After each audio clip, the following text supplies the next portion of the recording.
नमस्कार। सांकेतिक भाषा के इस खास बुलेटिन में आप सभी का स्वागत है।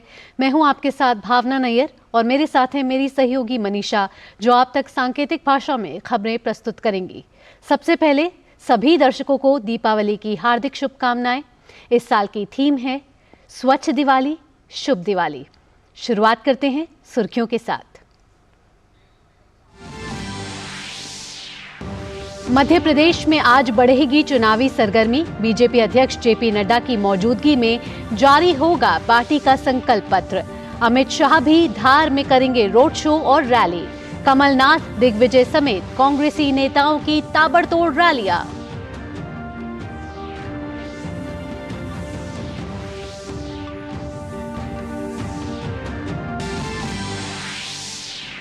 तेलंगाना के सिकंदराबाद में प्रधानमंत्री मोदी आज शाम करेंगे चुनावी रैली। कर्नाटक में भी मंत्रियों और नेताओं को प्रचार मैदान में उतारा। वहीं छत्तीसगढ़ में आज राजनाथ सिंह संभालेंगे मोर्चा।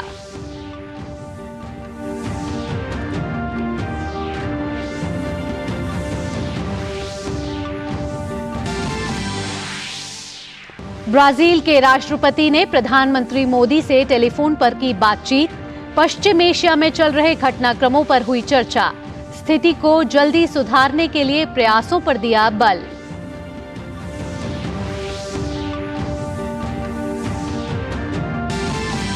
अंतर्राष्ट्रीय खबरों में गजा सीमा पर सैनिकों से मिले इजरायली प्रधानमंत्री बेंजामिन नेतन्याहू। इजरायल की सुरक्षा में योगदान देने के लिए सैनिकों को सराहा।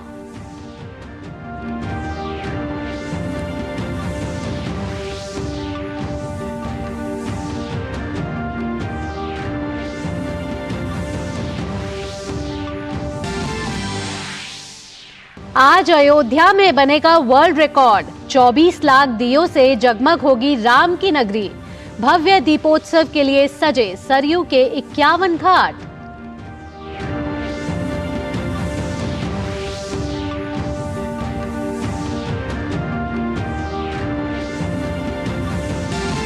और खेल की खबरों में क्रिकेट विश्व कप में आज खेले जाएंगे 2 मैच। पहला मुकाबला ऑस्ट्रेलिया बांग्लादेश और दूसरा इंग्लैंड पाकिस्तान के बीच।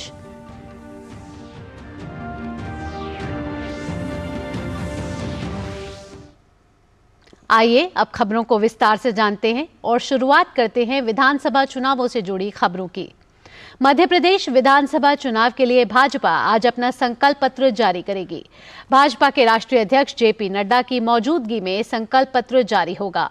माना जा रहा है कि इस संकल्प पत्र में पार्टी की ओर से महिला, युवा, किसान, शिक्षा और रोजगार से लेकर सभी वर्गों का विशेष ध्यान रखा गया है।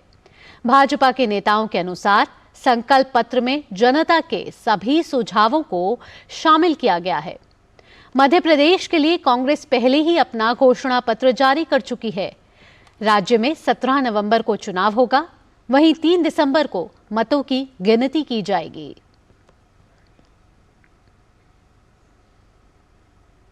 वहीं तेलंगाना में विधानसभा चुनाव की घोषणा के बाद प्रधानमंत्री मोदी आज दूसरी बार भाजपा के लिए चुनाव प्रचार करने हैदराबाद पहुंच रहे हैं। आज शाम 5 बजे सिकंदराबाद के परेड ग्राउंड में उनकी जनसभा होगी। तेलंगाना में 30 नवंबर को विधानसभा चुनाव के लिए मतदान होंगे।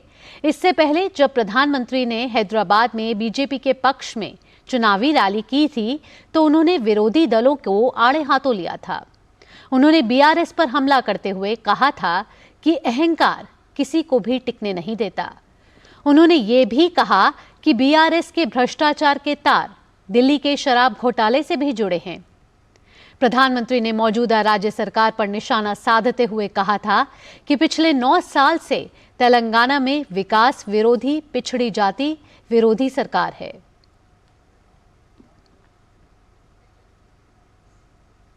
तेलंगाना में मौजूदा मुख्यमंत्री केसीआर भी लगातार रोज कई चुनावी रैली कर रहे हैं।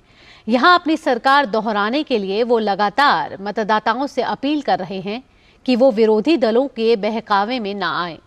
उन्होंने पार्टी के घोषणा पत्र में कई बड़े वायदे भी किए हैं, जैसे तय सीमा में आने वाले परिवारों को 400 रुपये में रसोई गैस के सिलेंडर दिए जाएंगे, 15 लाख का हेल्थ कवर दिया जाएगा।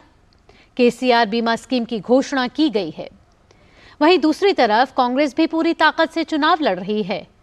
खुद कई दिनों तक कांग्रेस नेता राहुल गांधी ने तेलंगाना में मोर्चा संभाल रखा था और अपनी रैलियों में बीआरएस, बीजेपी और एआईएमआईएम पर मिलकर काम करने का आरोप लगाया।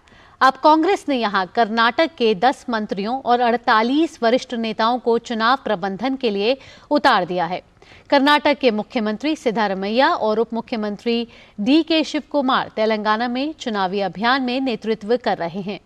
तेलंगाना में 30 नवंबर को मतदान होना है। और अब बात छत्तीसगढ़ विधानसभा चुनावों की, जहां दूसरे चरण के लिए सभी दलों का प्रचार अभियान तेजी से जारी है। रक्षा मंत्री और भाजपा के वरिष्ठ नेता राजनाथ सिंह आज छत्तीसगढ़ के चुनावी दौरे पर रहेंगे। राजनाथ सिंह सरगुजा संभाग में बड़ी जनसभाओं को संबोधित करेंगे। यहां वो सीतापुर के हाई स्कूल मैदान में भाजपा प्रत्याशी रामकुमार टोप्पो के पक्ष में आम सभा को संबोधित कर चुनाव प्रचार करेंगे। इसके अलावा दुर्ग जिले की पाटन विधानसभा में भी वे रैली होगी।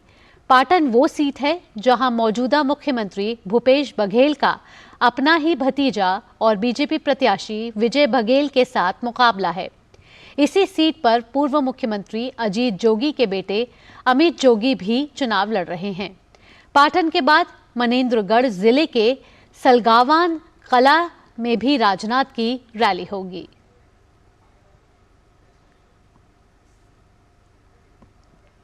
छत्तीसगढ़ में विधानसभा चुनाव के दूसरे चरण में 17 नवंबर को 70 विधानसभा क्षेत्रों में वोट डाले जाएंगे। इसके लिए सुबह 8 बजे से शाम 5 बजे तक का समय निर्धारित किया गया है। केवल बिंदुरान वागड़ विधानसभा क्षेत्र के 9 मतदान केंद्रों कामर बोहदी, अमापुरा, ओड़, बड़े गोबरा, गंवरगांव, गरीबा, नागेश, सहबी छार और कोदोमाली में सवेरे 7 बजे से दोपहर 3 बजे तक मतदान होगा। दूसरे चरण में मतदान वाले 70 विधानसभा क्षेत्रों में कुल 958 उम्मीदवार मैदान में हैं। दूसरे चरण में राज्य के कुल 1,63,14,479 मतदाता अपने मताधिकार का इस्तेमाल करेंगे। इनमें 81,41,624 पुरुष मतदाता, 81,72,171 महिला मतदाता और 684 ट्रांसजेंडर मतदाता शामिल हैं। यहां रुक रहे हैं एक छोटे से ब्रेक के लिए। ब्रेक के बाद भी इस खास बुलेटिन में खबरों का सिलसिला जारी रहेगा। अलग हैं हम, ये रफ्तार नई है, ये रफ्तार सही है, ये जज्बा नया है, खुद ब खुद बयां है। आयशर प्राइमर G3, जज्बा नया, जीत नई। ब्रेक के बाद आपका स्वागत है। आइए बढ़ते हैं अगली खबर की ओर। ब्राजील के राष्ट्रपति लुइस इनासियो लूला दा सिल्वा ने कल प्रधानमंत्री नरेंद्र मोदी से टेलीफोन पर बात की है। प्रधानमंत्री कार्यालय के मुताबिक दोनों नेताओं ने पश्चिम एशिया में चल रहे घटनाक्रम पर चिंताएं साझा की हैं। दोनों नेताओं ने आतंकवाद, हिंसा और नागरिकों की जान जाने पर गहरी चिंता जताई है और स्थिति के शीघ्र समाधान के लिए ठोस प्रयासों का आह्वान किया।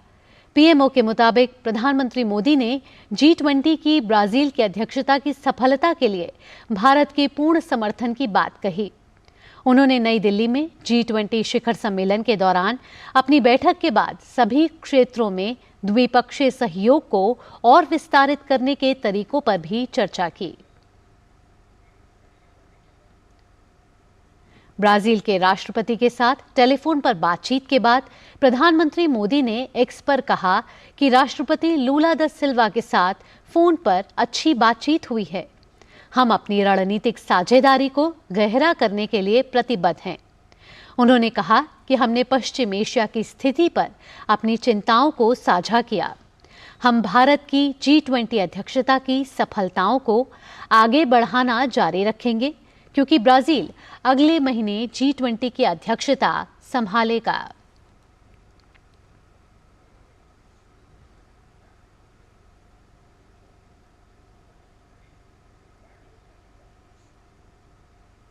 अब खबर अंतर्राष्ट्रीय जगत से। इजराइल के प्रधानमंत्री बेनिमिन नेतन्याहू ने गजा सीमा पर एक सैन्य अड्डे का दौरा किया। इस दौरान उन्होंने सैनिकों से मुलाकात की। नेतन्याहू ने सैनिकों से बातचीत की और सब बात के लिए उनके साथ शामिल हुए। उन्होंने इजराइल की सुरक्षा में अपना योगदान देने के लिए सैनिकों की सराहना की।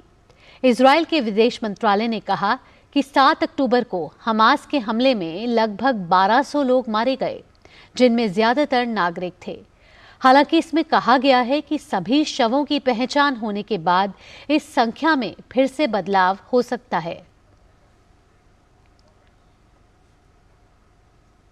और दीपावली के मौके पर राम की नगरी अयोध्या में दीपोत्सव के लिए पूरी तरह तैयार है। हर साल की तरह इस साल भी एक नया रिकॉर्ड बनाने की तैयारी पूरी हो चुकी है। प्रभु श्री राम के स्वागत और अभिनंदन के लिए सरयू तट के 51 घाटों पर 24 लाख दिए जलाने का कार्यक्रम है।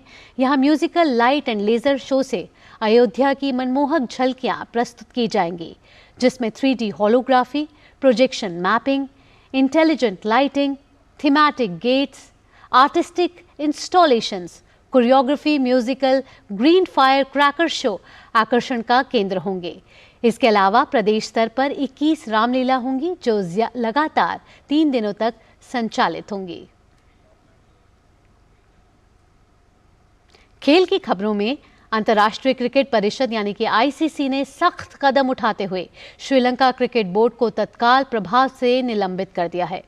आईसीसी का यह फैसला श्रीलंकाई संसद की तरफ से गुरुवार को सर्वसम्मति से एक प्रस्ताव पारित करने के बाद आया है। प्रस्ताव में श्रीलंका क्रिकेट को बर्खास्त करने की मांग की गई थी, जिसका सत्तारूढ़ और विपक्षी दोनों दलों ने समर्थन किया था। आईसीसी इस निष्कर्ष पर पहुंची कि श्रीलंका क्रिकेट एक सदस्य के रूप में अपने दायित्वों का गंभीर उल्लंघन कर रहा है। श्रीलंका क्रिकेट बोर्ड को यह सुनिश्चित करने की आवश्यकता है कि शासन या प्रशासन में कोई सरकारी हस्तक्षेप नहीं हो। और अगर आज के मैचों की बात करें तो आईसीसी विश्व कप में आज 2 मुकाबले खेले जाएंगे। टूर्नामेंट का 44वां मैच इंग्लैंड और पाकिस्तान के बीच होगा। इंग्लैंड और पाकिस्तान दोनों के लिए यह मैच अहम रहने वाला है, क्योंकि इंग्लैंड को चैंपियंस ट्रॉफी के लिहाज से किसी भी हाल में जीत दर्ज करनी होगी, तो वहीं पाकिस्तान को टॉप 4 में जाने के लिए चमत्कारिक जीत हासिल करनी होगी। इसके साथ ही दूसरा मुकाबला ऑस्ट्रेलिया और बांग्लादेश के बीच खेला जाएगा। सेमीफाइनल में जगह बना चुकी आत्मविश्वास से ओतप्रोत ऑस्ट्रेलियाई टीम विश्व कप के आखिरी लीग मैच में बांग्लादेश के खिलाफ अपनी जीत की लय को कायम रखने उतरेगी।